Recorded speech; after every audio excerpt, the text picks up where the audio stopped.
was looking through my local bookstore the other day and I came across something that was very odd. Something I hadn't seen before, and the cover just gripped me. Two people standing side by side in a desert wearing these odd looking clothes, hover bikes, levitating off the sands, and a giant celestial body in the background. I checked some reviews, I read a quick premise, and saw some really positive reactions, so I decided that I should take the plunge and jump into the world of number 5. It wasn't until I bought it that I realized that this series was written by the same author who made Ping Pong, Taiyo Matsumoto. Ping Pong is a story that I've already done a video on coincidentally. Go watch that video, I'll link it now. So I was honestly stoked. I really liked Ping Pong with all of its style and creativity, so this was just getting more and more exciting for me. I jumped into the volumes and quickly realized that this isn't Ping Pong. This isn't really like anything I've read before. But by the time I was reading the final pages, I wasn't sure if that was a good thing or not.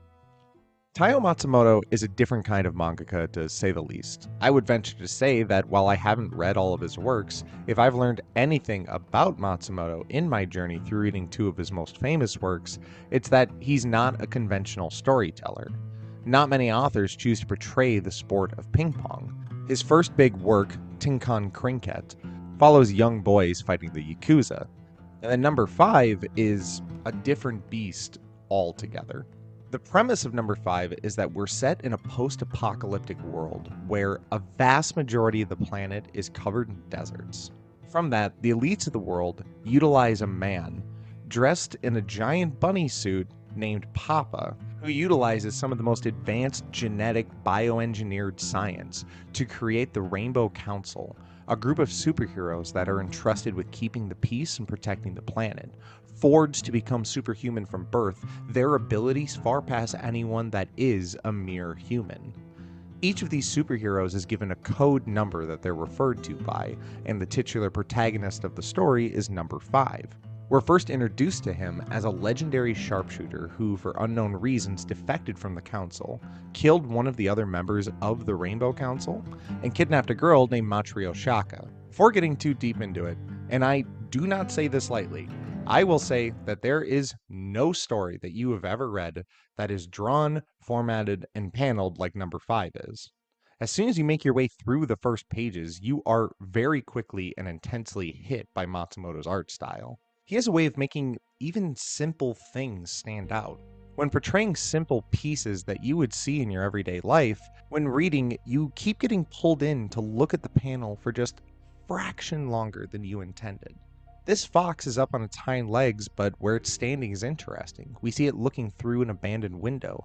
Matsumoto takes the time to focus on its face for another panel, and it almost seems like this creature is somehow a replacement for us. It's standing in this abandoned city, and our mind thinks about the past. Was it a small farming community in the mountains? Did it once bustle with people? Who stood here in the past? Whose window was this? Who looked through it like the fox is now? What made the world enter this state? What other kinds of creatures have infected the city streets that you and I in the present would call home?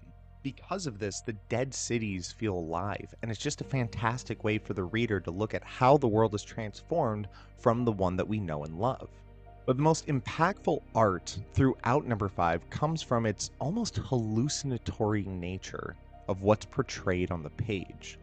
There are giant elk larger than mountains. There are mushrooms that take the shape of seahorses. Characters standing in giant illusionary manifestations of crazy and mutated fauna. The world has been affected and shaped by the events of the apocalypse, but there's never a moment where someone gets into the deep sciences of how some kind of radiation has mutated the creatures of the planet. They're simply there to be observed and be seen as part of this world. While I usually like the backstories of how things are explained, there are instances exactly like this where I appreciate that my mind can wander as to how things got this way. The nature and animals in number five's case is absolutely better for it to not be weighed down by the scientific nature and to get into the really detailed specifics of the world surrounding these characters. In the first volume, you see a map of the world and how it's broken and fractured from the one that we know today. These extraordinary beasts litter the page, and while I see creatures that I recognize, like a beetle, a butterfly, a fish, there's something just a little bit off about the ones that are in our world that make you stop and stare. But even more impactfully, there are others that are completely from the world of cryptozoology, or the study of supposedly extinct or mythical creatures. I see an owl with a human face, a pig with spines running down its back, an elephant with a unicorn horn, and a variety of other creatures that make me just want to sit down and take it all in. There are some things here influenced by real life mythologies, and again, my mind thinks about why we see them now in this universe. Did these creatures always wander in our world and have now only started their reemergence due to the planet nearly being wiped out? This is so brilliant and I absolutely love it. I don't know about you, but whenever I sit down and read a new book or manga, if there's a map in the first few pages, I always dedicate time to sit down and study it. In this same page, we see what remains of the Earth. We see chunks of continents blown off of the map with only jagged edges remaining of the world we once knew. We see entirely new formations gracing the planet, but I can't help but wonder and sit on what happened beyond this page. What's lying for me in the rest of this story? I hope that the author takes time to talk about the new creatures we see. I hope they take time to talk about how the peoples who were once separated by an ocean are now one landmass. How has this impacted the world? How have these cultures and people evolved over time because of these new geographic changes? And while I really am trying to say that all of this deserves really high praise, that's not even the best part of the visual stylization of number 5. Matsumoto takes this same style and implements this visual feast for us as readers to play an actual role in the story.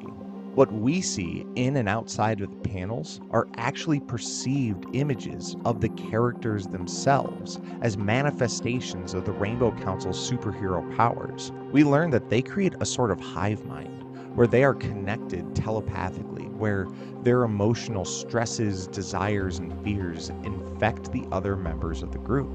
When one enters a depressive state, it takes a toll on the other members of the group. When one cries, they all feel sorrow. When one enters a murderous rage, that killing intent is felt by the rest of the members. Matsumoto looks at these abilities and puts on a show not only for our reading pleasure, but has it pull double duty for the sake of the characters themselves. Without entering spoiler territory, it allows Matsumoto to play with every bit of visual creativity that he wants to take the time to do.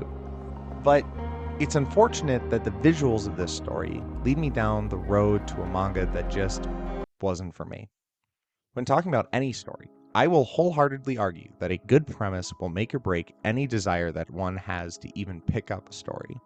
I want you to take a moment and think about the endless possibilities that can come from number 5's premise, either from the ideas that I already stated or from your own imagination.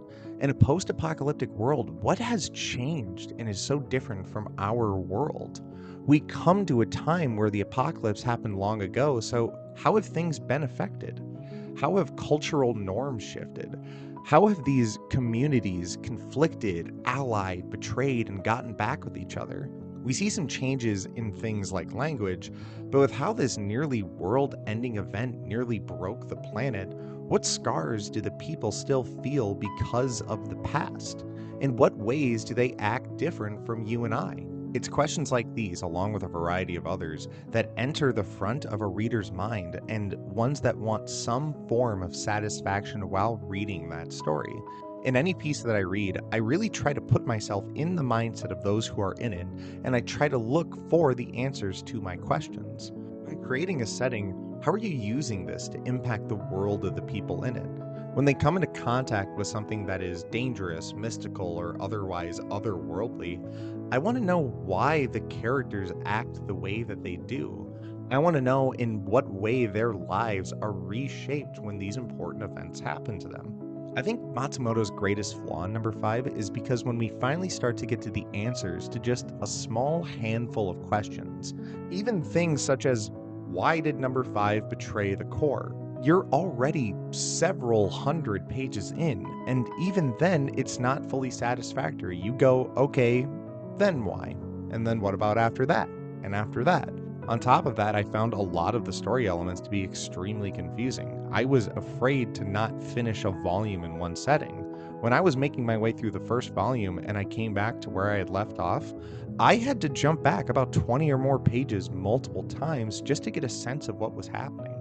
I think that Matsumoto gets a little ahead of himself with these visuals and allowing them to do the heavy lifting, using them to move the story along while saving the answers to questions for a later time. A reader like me would have very much appreciated him pumping the brakes to just take some time for the story to breathe.